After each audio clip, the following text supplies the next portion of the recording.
Buenas noches, mi nombre es Jorge Leal. Les voy a hablar acerca de la retención a fuente y autorretención del CRE. Entonces, la retención a fuente surge como un mecanismo de anticipo del impuesto de la renta, en primera instancia para inversionistas extranjeros no residentes en Colombia. En este momento tenemos mecanismos de recaudo anticipado del impuesto por renta, por IVA, por ICA y por CRE vía autorretención.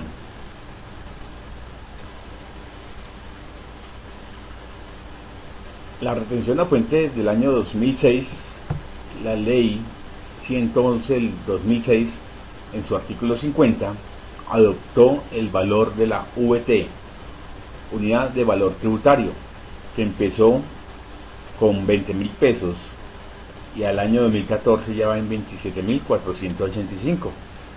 Esto se ha venido actualizando de acuerdo a resoluciones de la DIAN. Objetivos de la retención a fuente: acelera y asegura el recaudo de los impuestos.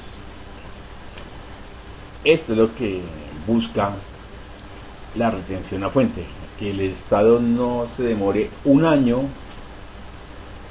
en cobrar esos impuestos, sino que en el mismo año que se genera, se pague. Da liquidez al Estado, consiguiendo que el impuesto en lo posible sea recaudado en el mismo ejercicio gravable en el cual se cause. Es un mecanismo de control y cruce de información, previene la evasión y da presencia al Estado en muchos lugares.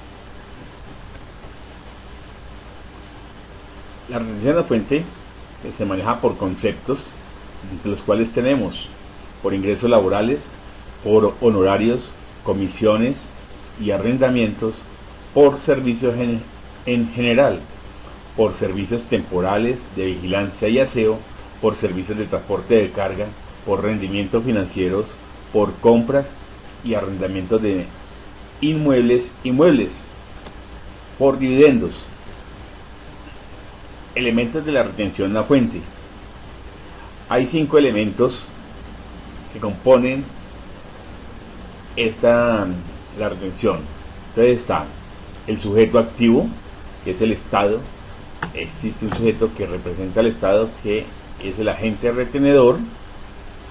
Está el sujeto pasivo, que es la persona sobre quien se realiza la retención sin tener en cuenta si es o no declarante de renta. Está el hecho generador, cuando se efectúa el pago o cuando se causa, que también llamamos abono en cuenta. Está la base, que es el valor de la transacción sin tener en cuenta IVAs, los descuentos no condicionados, tributos en general. Tarifas. La tarifa en sí es la parte porcentual.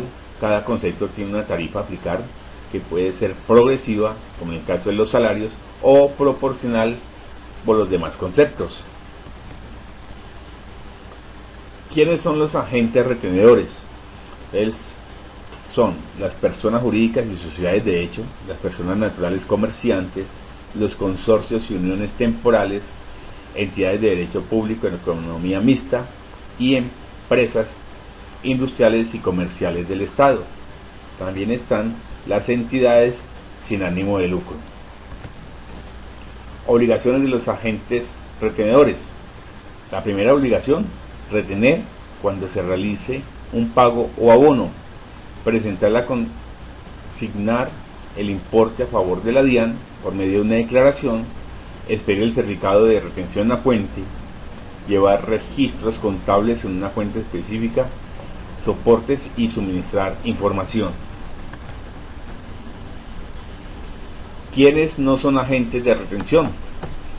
La ley no define en forma expresa quienes no tienen la calidad de agente de retención, lo cual significa que todas las personas o entidades que no se encuentren dentro de las enumeradas por la ley como agentes de retención no tienen esta calidad. Como ejemplo tenemos el caso de las personas naturales, que a pesar de tener la calidad de comerciantes, a 31 de diciembre del año inmediatamente anterior no hubieran obtenido ingresos y patrimonios superiores a 30.000 VTs, pues no son agentes de retención. Pero en caso de que lo supere, esta persona natural comerciante podrá efectuar retención en la fuente. Casos en los cuales no se practica retención en la fuente: cuando el beneficiario del pago o abono en cuenta sea la nación o sus divisiones administrativas mencionadas en el artículo 22 del Estatuto Tributario; cuando el beneficiario del pago o abono en cuenta sea una entidad no contribuyente; cuando el concepto de pago o abono en cuenta sea considerado por mandato legal ingreso no constitutivo de renta ni ganancia ocasional o ingresos que no se consideren de fuente nacional; cuando el concepto del pago o abono en cuenta se encuentre exento en la cabeza del beneficiario conforme a disposiciones legales. Bueno, acá tenemos una contabilización de la retención a fuente cuando el ente económico le retiene, es decir, cuando va a hacer sus registros en sus ingresos. La empresa XZX vende a la empresa MJM mercancías por valor de 7 millones de pesos. El asiento contable es el siguiente. Entonces, va a registrar en su cuenta de ingresos los 7 millones de pesos y a la vez va a registrar un anticipo de retención a fuente que le descontaron al momento de que este cliente le pagó, este deudor. Entonces, quiere decir que va a recibir 6.755.000 pesos. Ahora, ¿cómo efectúa su contabilización el ente económico que retiene? Entonces, de acuerdo a este mismo ejercicio, para él será un ingreso a sus inventarios de mercancías por 7 millones, va a efectuar una retención en la fuente, valor 245.000, y la diferencia es lo que él le va a girar a la otra empresa. Bueno, hablemos un momentico de la retención en la fuente por salarios. Entonces decimos que está el procedimiento 1 y procedimiento 2. El procedimiento 1, artículo 385, se tiene en cuenta en los ingresos del mes cuando el trabajador ingresa por primera vez, y a mayor ingreso, mayor impuesto. Bueno, aquí tenemos un esquema de la determinación de la retención por procedimiento 1, es decir, la depuración que se hace de los ingresos del trabajador. Entonces, como primera medida, vamos a sumar todos los que sean o no factor salarial, vacaciones, viáticos permanentes. Entonces, aquí se toman todo lo que el trabajador ganó en el mes y sean factor salarial. A este valor se le van a restar los ingresos que no se consideran gravables, como son la alimentación y los viáticos ocasionales. También tienen que son las deducciones. Entonces, por deducciones tenemos que puede descontar de esa base los intereses por préstamos de vivienda, el costo financiero relativos con los contratos leasing, y el límite es de 100 VTs. También tiene derecho a un descuento de la medicina prepagada, pero con un límite del 16 VTs. También podrá descontar por dependientes, es decir, las personas a cargo que tenga. Entonces dice que ese descuento va a ser el 10% del ingreso bruto, pero tiene una limitante de 32 VTs. También podrá descontar los aportes de salud y el promedio del año anterior. Bueno, entonces eso compone lo que son las deducciones, pero adicionalmente podrá descontar las rentas exentas, entre las cuales tenemos los aportes obligatorios o voluntarios a pensiones, los ahorros al fondo de la construcción y unas rentas exentas del artículo 206, que están del numeral 1 al numeral 9. por ejemplo, como las indemnizaciones por accidentes de trabajo, los intereses y cesantías. Después de que restemos las rentas exentas a ese nuevo valor, podemos aún descontar el 25%, que esas son las rentas de trabajo exentas. Ya al descontar ese 25%, ya hallamos la base de retención y vamos a la tabla donde están los rangos en VTs para el valor a retener en VTs. Entonces, esta es la tabla de retenciones que va de acuerdo a unos rangos, y de acuerdo al rango que después de depurar la base de ingreso, pues nos ubicamos y efectuamos el correspondiente cálculo, y ese cálculo nos va a arrojar el valor de la retención a fuente que debemos descontar para ese mes. Para el siguiente mes, pues volvemos y hacemos el mismo procedimiento y nos puede dar la misma retención o otra retención, porque dependerá también de los ingresos del mes de esta persona. Procedimiento 2, artículo 386. Entonces, aquí en este procedimiento 2 se tienen en cuenta los ingresos de los últimos meses, el ingreso promedio de los meses anteriores, y no se toma en cuenta el mes actual. Se toma en junio o en diciembre. Entonces, aquí tenemos un esquema de la determinación del procedimiento 2. Es pagos laborales los últimos 12 meses, directos o indirectos, en dinero o en especie, sean o no factor salarial, vacaciones y viáticos permanentes.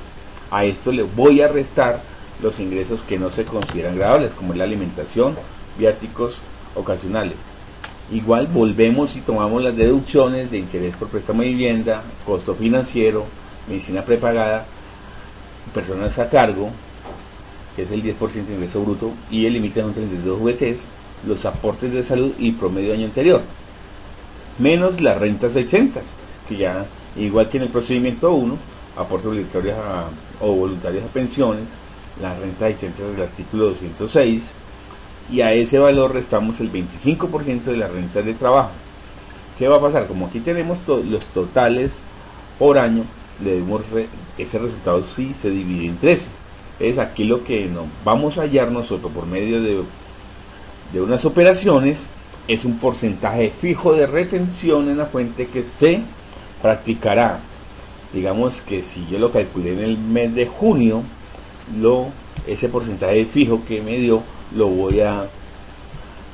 voy a aplicárselo de julio a diciembre. Impuesto a la equidad CRE. Entonces este impuesto se creó a partir del 1 de enero del 2013, impuesto sobre la renta para la equidad CRE, como aporte de beneficio de los trabajadores, la generación de empleo y la inversión social en los términos previstos en la presente ley. ¿Quién es el sujeto pasivo? Están las sociedades, otras personas jurídicas y otras entidades asimiladas a sociedades que sean contribuyentes declarantes del impuesto sobre la renta. También están las sociedades y entidades extranjeras contribuyentes declarantes del impuesto sobre la renta por ingresos de fuente nacional obtenidos a través de sucursales y establecimientos permanentes. Y también están los usuarios de zonas francas que hayan radicado solicitud ante el Comité de Zonas Francas después del 31 de diciembre del 2012. El hecho generador está dado por la obtención de ingresos que sean susceptibles de incrementar el patrimonio en el año o periodo gravable. ¿Quiénes son los agentes retenedores del CRE? Entonces dice que a partir del 1 de septiembre del 2013, para el efecto de recaudo y administración del impuesto sobre la renta para la equidad CRE, todos los sujetos pasivos del mismo tendrán la calidad de autorretenedores. Quiere decir que, como anteriormente había una confusión acerca del CRE, cómo se iba a trabajar, entonces la norma estableció que todos el sujeto pasivo iban a ser los que iban a tomar la parte del autocre. ¿Quiénes deben practicar autorretención por CRE? Entonces van a ser todos los sujetos pasivos del CRE, que deben practicar autorretención a fuente de título de CRE, El artículo 20 de la ley 1607 estableció puntualmente quiénes son los sujetos pasivos del CRE, quedando a cargo de las sociedades y personas físicas y asimiladas que sean contribuyentes de impuestos sobre las rentas y complementarios. Bueno, en resumen, para ser sujetos pasivos del CRE se necesitan cumplir con 3 condiciones esenciales. La primera, ser persona jurídica o ente asimilado, ser contribuyente del impuesto de renta y ser declarante del impuesto de renta. Y también que las empresas creadas bajo el amparo de la ley 1429 son sujetos pasivos del impuesto de renta para equidad CRE y por lo tanto también se les debe practicar autorretención en la fuente a título de CRE. ¿Quiénes no se deben practicar autorretención por CRE? Entonces, de manera expresa señala que no son sujetos del CRE las entidades sin fines de lucro, tales como cooperativas, corporaciones, fundaciones, asociaciones, cajas de compensación familiar. Es decir, los sujetos que pertenecen al régimen tributario especial no serán sujetos del CRE. Y estos tampoco se deben practicar autorretención a fuente por CRE. Entonces, entidades sin ánimo de lucro en todas sus modalidades, corporaciones, fundaciones, cooperativas, asociaciones gremiales, cajas de compensación, fondos de empleados, entre otros. ¿A cuáles ingresos no se deben practicar autorretención de CRE? Entonces, los ingresos que no se encuentren grabados a título de CRE no pueden ser sujetos de autorretención. Es importante señalar que la autorretención por CRE no distingue si el sujeto pasivo del CRE recibe el ingreso de otro sujeto pasivo o no. Esto para el caso de los sujetos pasivos del CRE.